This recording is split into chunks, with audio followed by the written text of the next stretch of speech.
Je n'ai pas versé une larme quand la fiancée de mon frère m'a traité de vulgaire devant 180 invités. Je n'ai même pas sourcillé quand elle l'a dit si fort que le quatuor à cordes a perdu le fil de sa musique et que le vidéaste m'a fixé droit dans les yeux. J'ai simplement posé ma coupe de champagne et compté jusqu'à 3, comme je le fais toujours avant de couper un ruban à chaque réception que j'organise, car Brooke Harrington n'avait aucune idée de ce que j'avais apporté à sa somptueuse réception. Des contrats, des portraits et une petite pochette en velours qu'elle ne s'attendait pas à voir. Elle pensait que la richesse désuète de sa famille la rendait intouchable. Elle ignorait que leur faste avait encore une valeur marchande. Ethan, le grand frère qui m'a appris à faire du vélo et à garder la tête haute, fixait ses chaussures. Soit. S'il ne me défendait pas, j'allais défendre la vérité. Et quand je l'ai fait, tous les regards dans la salle de bal se sont abaissés. On peut en apprendre beaucoup sur les gens à la façon dont ils acceptent les fleurs. Brooke, elle, n'a pas aimé. Le premier soir où Ethan l'a emmené dîner le dimanche, je suis arrivé avec des tournesols attachés avec de la ficelle. Maman les aurait adorés si elle était encore là pour les mettre dans son vase bleu fêlé. Brooke a regardé le bouquet comme si je lui avais tendu un torchon humide. Magnifique, a-t-elle dit sans bouger. On ne mange pas souvent rustique, a toussé Ethan. Vivante. Brooke est allergique à l'esthétique rustique, a ajouté Brooke avec un sourire acéré. Elle est passée devant moi d'un pas léger dans la salle à manger, comme si elle était propriétaire des lieux depuis notre enfance. J'ai aidé papa à mettre la table. Brooke a demandé à Ethan à voix haute s'il y avait une cave à vin chez nous. On a un réfrigérateur qui ronronne et la porte du congélateur qui est bloquée. Papa a versé du thé glacé. Brooke n'y a pas touché. Quand la conversation a porté sur le travail, j'ai mentionné un gala municipal que j'avais organisé. Brooke a décroché le téléphone. Ah, tu travailles dans la logistique. Elle a roulé le mot sur sa langue comme s'il avait le goût du carton. Je siège au conseil d'administration de 3 associations. Lesquelles ? Demandai-je. Son regard s'est égaré. Des fondations familiales privées en Californie. Elle a agité une main manucurée. Immobilier, vieille fortune. C'est compliqué. Attention, Olivia. Tu passes ta vie à cataloguer les moindres détails. Nom, date, palette de couleurs, l'image exacte des pas du maire et la répétition. Brooke n'a jamais donné de titre à un seul tableau. Elle répétait sans cesse. Patrimoine, patrimoine, notre cercle, des mots sans charnière. Sur le porche, Ethan m'a trouvé en train de me resservir du thé. Elle est intense. La vie sois patiente. J'essaie. J'ai observé mon frère, celui qui avait un jour rafistolé mes lunettes cassées avec du plastique de crosse de hockey, essayant de comprendre ce qu'il voyait. Brooke était belle d'une beauté précieuse et fragile. Mais la gentillesse est une forme de haute couture à part entière, et elle ne la portait pas. Une semaine plus tard, elle a oublié de m'inviter à une dégustation car la liste des invités était limitée à la famille proche. J'ai appris, lors d'un événement réel, qu'elle avait posté des flûtes en cristal qui tintaient au son d'une chanson d'Edith Piaf dont les paroles disaient « Harrington's do it right ». Le fleuriste en arrière-plan était le même qui m'envoie des cadeaux après mes actions caritatives. Il m'a envoyé un message privé. Cette foule étrange semblait mise en scène. Une autre note à ajouter à ma mémoire. 2 mois plus tard, Ethan a annulé notre rendez-vous café du mardi. Brooke pense qu'on se voit trop, a-t-il dit, l'air contrit. Il tient à respecter les limites entre frères et sœurs. J'ai ri. Il n'en avait rien à faire. Je me suis dit de rester courtoise. Puis sont arrivés ses sacs à main, une machine à café plus chère que la boîte de vitesse de ma voiture, un vase baccarat marqué « Remplacement d'héritage ». Un remplacement pour un héritage. J'ai failli craquer. Puis Brooke m'a coincé lors d'un essayage en boutique, sa voix douce comme du miel. On garde le mariage au top. Tu as une robe qui rend bien en photo ? Notre photographe est très exigeant. Ça ira, ai-je répondu. Je le fais toujours, dit-elle en me tapotant le bras. C'est juste un coup d'œil, regarde le budget. Ce fut la première blessure. Pas assez profonde pour saigner, mais j'en ai senti la piqûre. J'ai glissé mon téléphone dans mon sac, activé les mémos vocaux par habitude et souri. Ne t'inquiète pas, lui dis-je. Je sais exactement comment donner l'impression que les choses coûtent cher. Et je le fais, surtout quand elles ne coûtent pas cher. J'organise des événements comme des parties d'échecs. Il faut anticiper 3 coups à l'avance, sinon on perd. L'histoire de la vieille fortune de Brooke n'a jamais été plus loin que le pion. Son Instagram était tout neuf, rafraîchi, rempli de brunchs pris sur le vif avec les mêmes 6 adultes qui ne s'embrassent jamais, se contentant de poser leurs coudes sur la nappe et de sourire. Sa mère, Margaret, portait un collier du catalogue Tiffany de la saison dernière, le modèle céleste, jusqu'à la pièce classique vedette offerte par un donateur pour le gala du musée. Des bijoux de famille, appelait Brooke. Mon esprit s'emballait. Les bijoux de famille n'ont pas de numéro de référence actuel. J'ai envoyé un texto informel à Lauren Park, responsable des certifications chez Street Jude, où je fais du bénévolat lors de galas. Avez-vous déjà entendu parler de la fondation de la famille Harrington en Californie? Elle m'a répondu avec une capture d'écran d'une recherche IRS 9990 vierge. Aucun document, aucune déclaration, aucune fondation. Peut-être qu'il donne discrètement, a suggéré Ethan lorsque j'ai abordé le sujet avec délicatesse autour de crêpes. Tout n'est pas public. Les fondations se dévouent corps et âme, discrètement ou non. Son sourire était crispé. Lavi, assile vous plate. Elle est sous pression. La famille Harrington a des principes. Une semaine plus tard, lors d'une dégustation de gâteau à laquelle j'étais invité, Brooke a accidentellement laissé sa tablette déverrouillée. Alors que la boîte du pâtissier était présentée, j'ai baissé les yeux et j'ai vu une conversation par email épinglée en haut. Service de portrait de famille proposé par Prestige Acting Solutions. J'ai eu un hoquet de surprise. Je ne l'ai pas ouvert. Inutile. 3 mots et le sol s'est dérobé sous mes pieds. De retour chez moi, j'ai appelé Daniel Reed, un détective privé qui avait déjà démasqué un fournisseur détournant des fonds destinés à des œuvres caritatives. Il me faut une vérification, dis-je. Discrètement, il imprima une photo de portrait depuis le site web d'une agence. Robert Paulson, gentleman. Distingué, Linda Foster, mondaine, tous deux représentés par ces hitwisme, Prestige. Leur bande démo incluait une photo promotionnelle prise dans un domaine viticole, dans ce qui ressemblait étrangement à un Airbnb à Malibu. C'est peut-être une coïncidence, plaida Ethan tandis que je lui montrais une image fixe sur mon téléphone, essayant de lui épargner un choc. Beaucoup de gens se ressemblent, Ethan, dis-je en zoomant sur les boutons de manchette de Robert. Même style, dit déco, que j'ai vu à la dégustation, le RP gravé. Le hasard n'achète pas d'accessoires assortis. Il protesta, puis s'effondra. Pourquoi ferait-elle ça?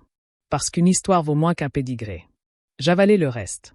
Et puisque vous voulez croire une histoire, nous avons conclu un accord. J'attendrai. Je donnerai à Brooke une chance d'être honnête. Le dîner de répétition serait mon test. Ce soir-là, la salle de bal Desert Ridge brillait comme une bouteille de champagne. La famille de Brooke afflua, parfumée et s'échangeant des accents. J'entendis Richard O'Barr. Immobilier commercial, demandai-je, d'un ton désinvolte. Exactement. I'll love a son old-fashioned. Marches du Nord, Berkeley, Marin, Napa. Je gardai un sourire figé. Qui est votre société de titre? Privé, répondit-il en clignant des yeux 2 fois. Bien sûr. Je me tournai vers Margaret. J'adore ce collier. Céleste, c'est ça? Un truc de famille, gazouilla-t-elle. Je me penchai, aperçus le micro-tampon que je savais devoir être là, et sentis mon pouls ralentir. C'est bon. Brooke m'observait de l'autre côté de la salle, les yeux fins comme des lames. La main d'Ethan planait au-dessus de son coude, hésitante. J'avais le cœur serré pour lui. En sortant, j'effleurai la pochette de Brooke, ouverte sur la table d'honneur. Le bruit de 2 flacons de médicaments qui s'entrechoquaient avec un talon en plastique résonna dans ma tête. Je n'y ai pas touché. J'ai noté les étiquettes d'un coup d'œil, comme on note les numéros de table à une soirée chic. Dr. R. Martinez. Oxycodone 10 mg. Dr. J. Wilson. Ajouté Adral 20 mg. 2 médecins différents. À moi.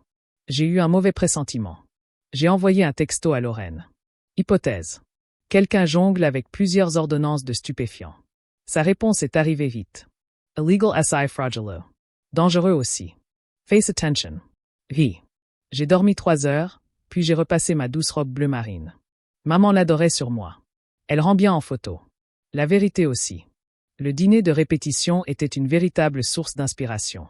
Des sonorités profondes, 12 bouquets de renoncule blanche et un violoniste jouant du Vivaldi comme s'il fonçait en trille. Je suis arrivé 5 minutes en avance et me suis installé à la table numéro 12, au fond de la salle. Les marque-places et le presse-papier en diesel ont sur l'image que Brooke avait de moi. Pendant les toasts, Richard a fait l'éloge des valeurs. Margaret louait l'élégance. Brooke, less conventions. Chaque syllabe brillait comme un gâteau de mariage. Son regard assis pose sur moi. Certaines personnes, dit-elle, confondent proximité et privilège. Des rires fusèrent à ses côtés. Ethan Trussellet. Je me levai lentement. À Ethan, dis-je d'une voix égale, qui m'a appris à aimer les énigmes. Ici, tout est question de trouver la dernière pièce. Mon verre tinta contre le cristal. Quelques serveurs sourirent, comme s'ils reconnaissaient le théâtre au premier coup d'œil. Dans le hall, Brooke me prit à partie. Un parfum évoquait l'argent. To me testes. Je t'écoute. J'ai dit quoi? Les détails que tu ne me dis pas. Je corrigeai sa fiche de placement du bout des doigts. Parle-moi de la dernière demande de subvention de la Fondation Harrington. Elle cligna des yeux. Confidential. Confidentiel ne veut pas dire inexistant. Ses lèvres s'étirèrent en un sourire. Tu ne comprendrais pas comment fonctionne notre cercle. Elle se pencha en avant, d'un air doux et menaçant. Essaie juste de ne pas embarrasser Ethan demain. D'accord. Ta robe a besoin d'être repassée. J'ai repensé à l'ourlet bleu marine de la robe de maman, repassée quelques heures plus tôt, et j'ai senti une lueur intense contre mes côtes. Je ne l'embarrasserai pas, me suis-je dit. Promis. J'enverrai un texto à Daniel demain soir si besoin. Apporte les empreintes. Lorraine est joignable. Je peux parler au médecin si ça tourne mal. Maya, tu veux que je sois là? Moi. Oui. Au fond de la salle. Filmez as I say sans danger. Retournons à l'intérieur. Robert a corrigé un serveur au sujet des verres comme s'il avait fait une recherche sur Google dans Uber. Margaret a raconté une histoire inventée de toutes pièces à propos d'une villa en Ombrie et a mal prononcé Orvieto. J'ai tout mémorisé comme un plan de table, car demain, quand Brooke allumerait l'allumette, je serai prête avec de l'eau. De retour chez moi, j'ai sorti une petite pochette en velours de chez Tiffany. À l'intérieur, un reçu plié en deux comme un secret. Collier Celeste Tiffany & Company. Beverly Hills, $8,000, acheté par S. Harrington. J'ai consulté la même société Shell LLC au sujet des factures d'acteurs que Daniel prélevait. La vendeuse, qui me connaît grâce aux ventes aux enchères caritatives, me l'avait envoyé par courriel après ma demande polie de vérification du modèle. Je n'avais rien demandé d'autre, mais le document m'est parvenu. J'ai remis le reçu dans ma poche, revérifié la robe de maman, et griffonné une phrase sur un post-it que j'ai collé sur le miroir. Soyez bienveillante. Soyez chirurgicale. Soyez indéniable. Parfois, la retenue vaut mieux que la vengeance. Je les ai portées toutes les deux jusqu'à leur lit. Le jour du mariage s'est levé comme une évidence. Une lumière fraîche et pure, un ciel d'un bleu si intense qu'il semblait irréel.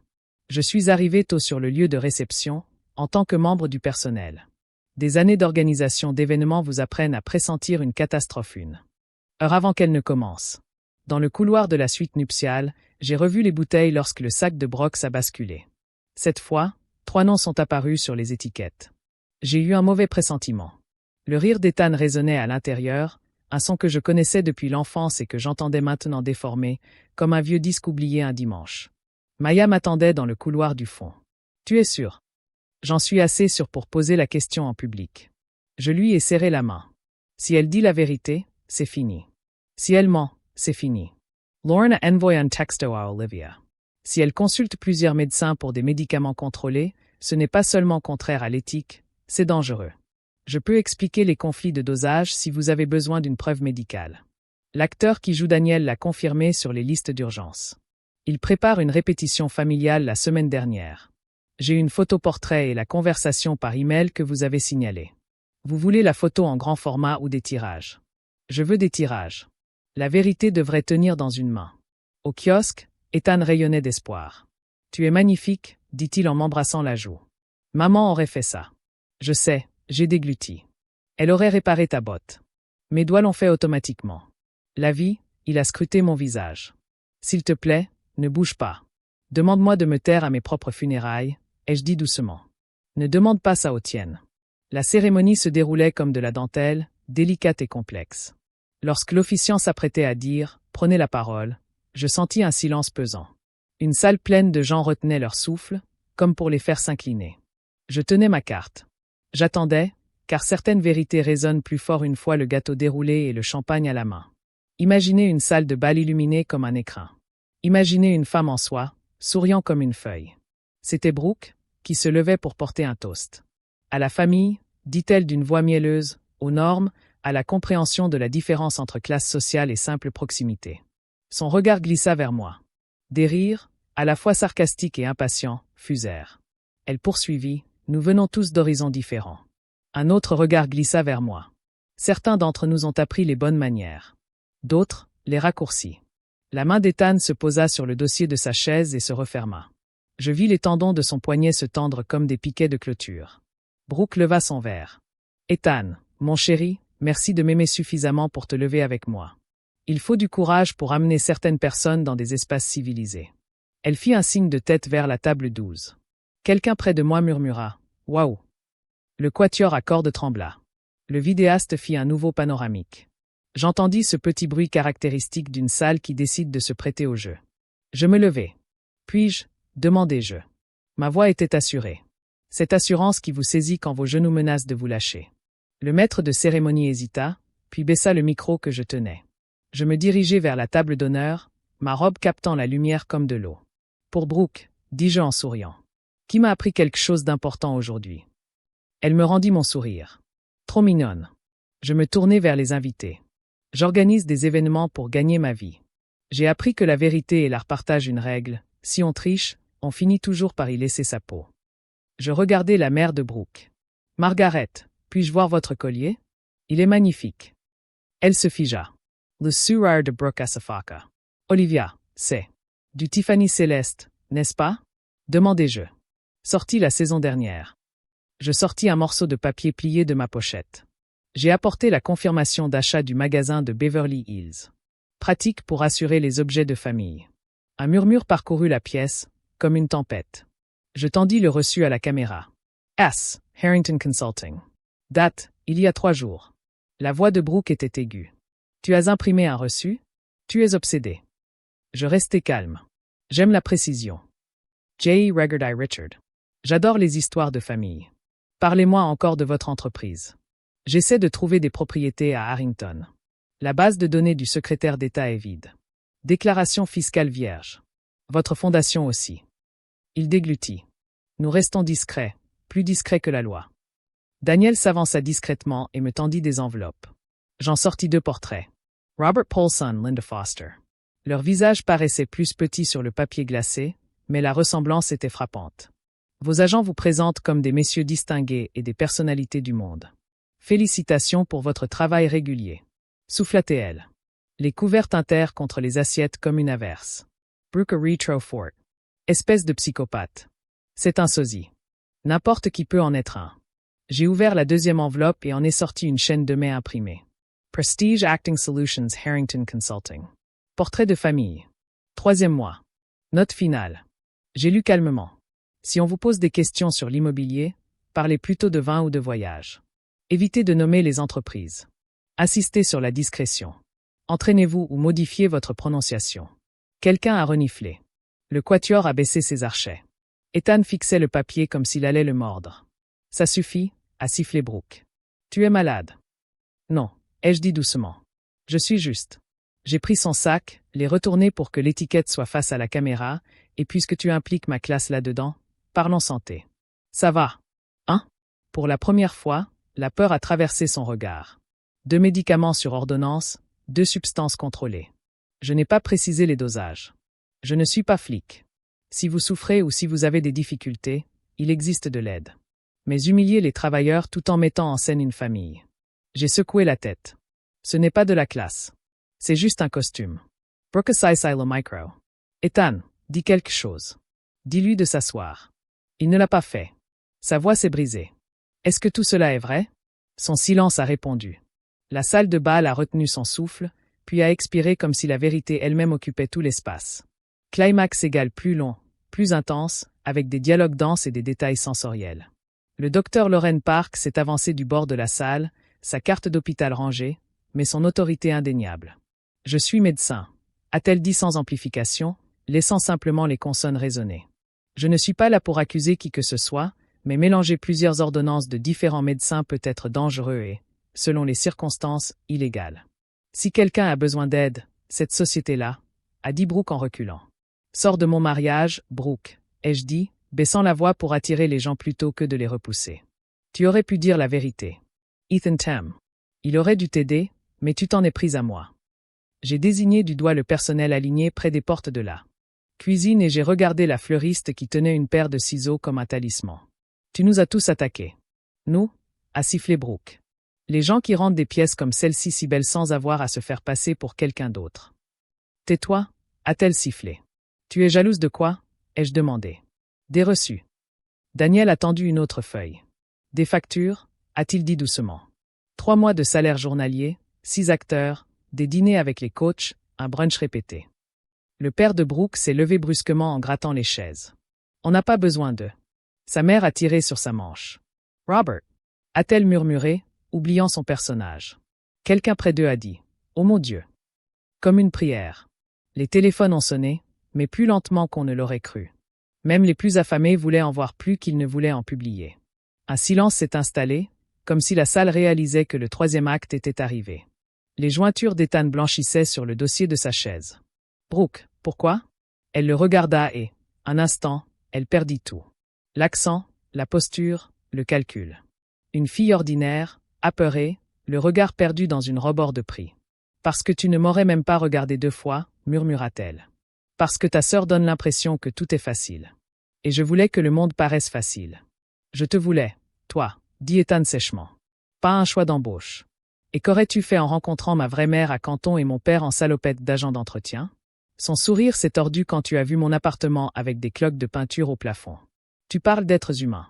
On n'épouse pas ça.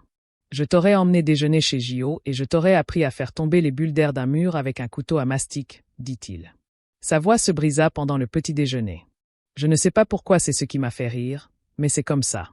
Je clignai des yeux, puis me repris. Douce, chirurgicale, indéniable. Brooke, dis-je plus doucement. Cette fausse famille, c'est un costume lourd. Tu peux l'enlever, lança-t-elle d'un ton menaçant. Je te poursuis en justice pour avoir lu tes emails que tu as laissés ouverts lors d'une dégustation à laquelle tu avais invité 20 personnes, marmonna Daniel. Et pour avoir présenté un reçu que le magasin a authentifié de son propre chef. Tu peux toujours essayer. Il ne sourit pas. Bien. Ne te vante pas. Arrête, dit Ethan, les yeux rivés sur moi. Olive, arrête. Ce n'était pas une trahison. C'était un appel à sauver ce qui restait d'une journée qu'il avait tant désirée. J'acquiesçai. J'en ai fini, disjai. J'en ai fini, à moins que quelqu'un ne mente encore. Brooke a sempre du micro. D'accord, dit-elle en relevant le menton et en essayant de se redresser, malgré sa colère. Oui, j'ai engagé des acteurs. C'était pour le marketing. C'était inoffensif. Le vrai problème, dis-je doucement, c'est la nuit où vous m'avez dit que j'étais abordable dans un magasin que ma mère adorait. Le vrai problème, c'est chaque fois que vous avez rabaissé Ethan pour embellir votre histoire. Le vrai problème, c'est cette femme à la table 7, dont le fils a 3 mois, qui se met à pleurer quand elle vous entend traiter les familles de travailleurs d'incivilisés.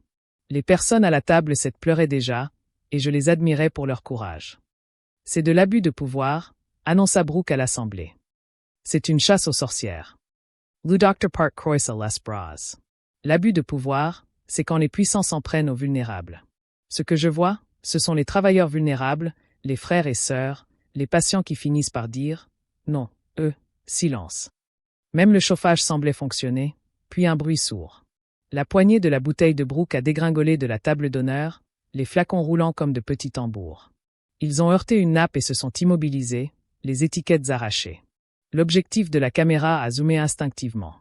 Un serveur a repris son souffle. Oh mon Dieu! Le visage d'Ethan est devenu gris. Tu as apporté des pilules à notre mariage? La poitrine de Brooke se soulevait sous l'effet de l'angoisse. Avoue-le, ai-je dit. Ne le fais pas. Utilise mon discours comme une arme. Elle m'a regardé avec une haine si pure qu'elle en était presque étincelante. Tu ne seras jamais des nôtres. J'ai pris une profonde inspiration. Il n'y a pas de nous, Brooke. Il n'y a que des individus et leurs actes. Aujourd'hui, tu as menti et tu as blessé. Tu peux faire autrement. L'officiant, qui n'avait rien prévu de tout cela, s'est raclé la gorge. Peut-être devrions-nous. Ethan retira essa beg et la posa pres de Batils. Le bruit était si faible. J. Ellen tendrai tout ma vie. Il n'y a pas de mariage aujourd'hui, dit-il. Au fond de la salle, un pied de chaise craqua. On aurait dit une maison qui s'effondre après une tempête. Brooke n'y pleura pas. Elle se raidit. Dehors, lança-t-elle à sa famille qui travaillait. Ils étaient déjà en train de partir. Robert, lui, était parti. Richard tâtonna ses poches à la recherche de ses clés de voiture, comme un homme qui venait de se rendre compte qu'il était en retard pour sa vraie vie. Brooke se retourna vers moi. C'est toi qui as fait ça. Je te l'ai dit. Je te l'avais dit. La salle de bal expira. Puis elle se mit à parler. Le chaos n'est pas ce que tu imagines. Ce ne sont pas des cris et des assiettes qui s'entrechoquent. C'est de la logistique. La coordinatrice chuchota, criant dans son oreillette. Le chef recalcula le nombre d'assiettes à enfourner. Le fleuriste se demanda s'il devait déplacer l'arche. Ce sont aussi des questions qui vous font sentir comme la pluie. Des invités m'ont abordé dans le couloir. Ils s'excusaient pour leurs rires involontaires.